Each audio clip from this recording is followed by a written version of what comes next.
35 সংখ্যক নওজান কেন্দ্ৰীয় ৰঙালী বিহু সন্মিলনৰ ঘুঘুকীয়া হিচাপে মোক নিমন্ত্ৰণ জনাইছিলে মই ইতিমধ্যে আহি পালোহি আৰু এয়া মঞ্চৰ কাম চলি আছে প্ৰতিযোগীসমূহে ইতিমধ্যে নাম ভৰ্তি কৰিছে ইয়াৰ পিছতে আমি অনুষ্ঠান আৰম্ভণি কৰিম মই ভাবিছোঁ অকণমান ভিডিঅ' কৰি আপোনালোককো দেখুৱাওঁ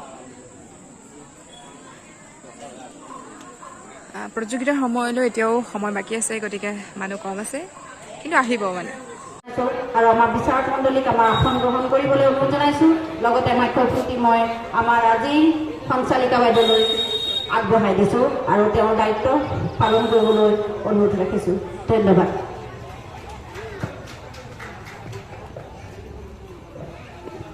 হেল্ল'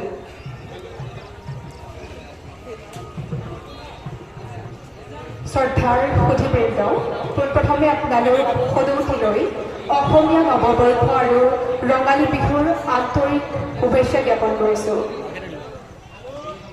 বিহু আমাৰ বাপতি সাহোন বিহু আমাৰ অসমীয়া সমাজ জীৱনৰ আয়ুস ৰেখা গতিকে স্বাভাৱিকতেই বহাগে আমালৈ সুখ আনন্দ আৰু এখিনি উল্লাস কঢ়িয়াই আনে গতিকে বহাগৰ এই হিম মহঙা দিনত আপোনালোকৰ সৈতে মই আছোঁ এই 35 সংখ্যক নওজান কেন্দ্ৰীয় ৰঙালী আৰু এই আপাহতে মোক আপোনালোকৰ সৈতে লগ হোৱাত যি সুযোগ প্ৰদান কৰিলে তাৰ বাবে নওজান কেন্দ্ৰীয় ৰঙালী বিহু সন্মিলনৰ সমূহ বিষয়ববীয়াক মই আন্তৰিক ধন্যবাদ জ্ঞাপন কৰিছোঁ ইয়াৰ লগতে আপোনালোক আটাইৰে আজি যিখিনি কাৰ্যসূচী আছে এই কাৰ্যসূচীসমূহ যাতে আমি সুকলমে পাৰ কৰিব পাৰোঁ তাৰ বাবে আপোনালোক সদৌতিৰে সহায় আৰু সহযোগিতা আমি একান্তই কামনা কৰিছোঁ কেৱল আজিৰ দিনটোতে বুলি নহয় ইয়াৰ পিছত যিহেতু আৰু দুটা দিন আছে গতিকে ইয়াৰ পিছৰ কেইটা দিনতো প্ৰত্যেকটো কাৰ্যসূচীতে আপোনালোক আটাইৰে সহায় আৰু সহযোগিতা আমি একান্তই কামনা কৰিম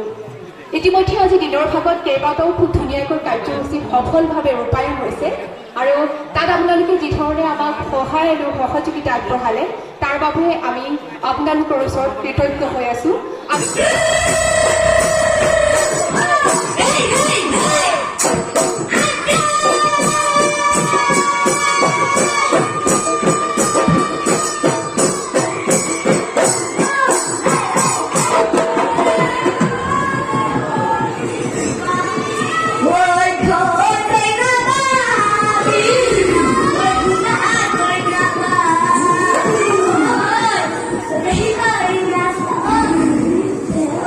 ইতিমধ্যে নওজান সন্মিলিত বিহু দলে আমাৰ মঞ্চ উদ্বোধন কৰিলে তাৰ পিছতো যি চেমনীয়া দলটিয়ে মুকলি বিহু প্ৰদৰ্শন কৰিলে সেই দলটিয়ে নিশ্চয়কৈ মোৰ দৰে আপোনালোককো আৱেগিক কৰি তুলিছে আৰু আপোনালোককো আপ্লুত কৰিছে আচলতে তেওঁলোক আমাৰ ভৱিষ্যত প্ৰজন্ম তেওঁলোকে আমাৰ বিহুটি কেনেদৰে আচলতে প্ৰজন্মৰ পৰা প্ৰজন্মলৈ কঢ়িয়াই লৈ ফুৰিব আৰু সেই চেমনীয়া দলটোত অংশগ্ৰহণ কৰা প্ৰত্যেকজন বিহু নাচনীলৈ মই মোৰ ব্যক্তিগতভাৱে ধন্যবাদ জ্ঞাপন কৰিছোঁ আৰু আমাৰ নওজান কেন্দ্ৰীয় ৰঙালী বিহুৰ উদযাপন সমিতিৰ তৰফৰ পৰাও আন্তৰিক ধন্যবাদ আৰু কৃতজ্ঞতা জ্ঞাপন কৰিছোঁ তেওঁলোক যিহেতু আমাৰ ভৱিষ্যত প্ৰজন্ম তেওঁলোকে এনেদৰে আগবঢ়াই লৈ যাব লাগিব আমাৰ বিহুটি আৰু তেওঁলোকৰ উজ্জ্বল ভৱিষ্যত কামনা কৰিছোঁ লগতে আপোনালোকৰ আশীৰ্বাদ স্বৰূপ তেওঁলোকৰ এটা খুব ধুনীয়া হাত চাপৰি বিচাৰিছোঁ তেওঁলোকৰ এটা হাত চাপৰি ধন্যবাদ ইয়াৰ পিছতে আমি প্ৰতিযোগিতাৰ মঞ্চলৈ আগবাঢ়িম ইতিমধ্যে যথেষ্ট সময়ো হৈছে আমাৰ প্ৰতিযোগীসকল ইতিমধ্যে আমাৰ বিহুৰ বাকৰিত উপস্থিত হৈছেহি আজিৰ প্ৰতিযোগিতাসমূহ মই ঘোষণা কৰি দিছোঁ হুঁচৰি মুকলি বিহু বৰ বিহুৱতী সৰু বিহুৱতী মৌকুঁৱৰী জেং বিহু ঢোলবাদন বিহু নাম আৰু পেঁপা বাদন প্ৰতিযোগিতা অনুষ্ঠিত হ'ব আমি আটাইখিনি প্ৰতিযোগিতা খুব খন্তেক সময়ৰ পিছতে যিহেতু আমাৰ বিচাৰকসকল নিজৰ নিজৰ আসনত বহিলে গতিকে আমি প্ৰতিযোগিতাৰ মঞ্চলৈ আগবাঢ়িম আৰু প্ৰথম পৰ্যায়ত আমি সৰু বিহুৱতী বৰ বিহুৱতী আৰু ঢোলবাদন লগতে হুঁচৰি আৰু মুকলি বিহু প্ৰতিযোগিতালৈ আমি আগবাঢ়িছোঁ আৰু যিসকল প্ৰতিযোগী আমাৰ বাকৰিত আহি উপস্থিত হৈছেহি তেওঁলোকক আমি আমাৰ অস্থায়ী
এয়া মঞ্চত বৰ বিহুৱতী প্ৰতিযোগিতাৰ প্ৰথমগৰাকী প্ৰতিযোগী কৃষ্ণা হাতী বৰুৱা।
প্ৰথমে আপোনাৰ মানে এটা থাকিব।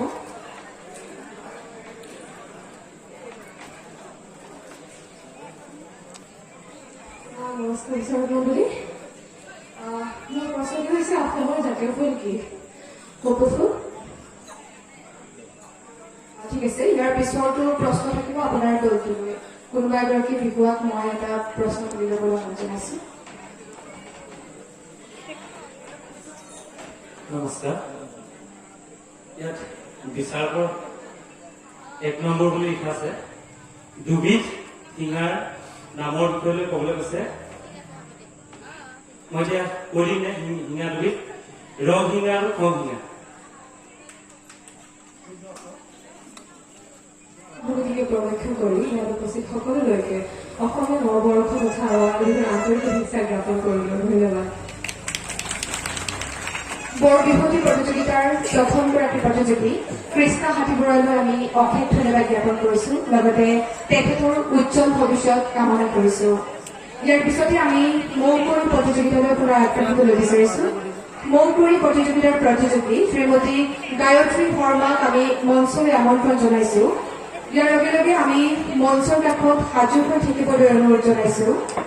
ঢোলবাদন প্ৰতিযোগিতাৰ প্ৰথমগৰাকী প্ৰতিযোগী ৰণীজ গগৈ টেঙাহোলাৰ, তেখেতক আমি মঞ্চৰ কাষত সাজু হৈ থাকিবলৈ অনুৰোধ জনোৱাৰ লগতে আমি মঞ্চলৈ আমন্ত্ৰণ প্ৰতিযোগিতাৰ প্ৰতিযোগী শ্ৰীমতী গায়ত্ৰী শৰ্মা। গোটেই ৰাতিটো আচলতে খুব ধুনীয়াকৈ গোটেই কামখিনি সম্পন্ন হ'ল। ৰাইজ আৰু প্ৰতিযোগীসকলে আমাক খুব ধুনীয়াকৈ সহযোগিতা আগবঢ়ালে। ইয়াৰ লগতে কেন্দ্ৰীয় সমিতিৰ যিসকল বিষয়ববী আছিলে তেওঁলোকৰ আদৰ আৰু আপ্যায়নে মোক সাংঘাতিক আপ্লুত কৰিলে। মই তেওঁলোকক এই চেগতে আন্তৰিক ধন্যবাদ জ্ঞাপন কৰিছোঁ আৰু ভৱিষ্যতে যদি তেওঁলোকৰ লগত মই পুনৰ কাম কৰাৰ সুযোগ পাওঁ তেন্তে নিশ্চয় কৰিম। ইয়াৰ পিছত আৰু মোৰ ভিডিঅ' কৰিবলৈ সময় নহ'ল, যিহেতু মই যথেষ্ট ব্যস্ত হৈ পৰিব লগা হ'ল। গতিকে যিকেইটা ভিডিঅ' কৰিব পাৰিলোঁ তাৰেই মই আপোনালোকক দেখুৱাবলৈ যত্ন কৰিছোঁ আৰু ভিডিঅ'টো চোৱাৰ বাবে আপোনালোকলৈও অশেষ ধন্যবাদ।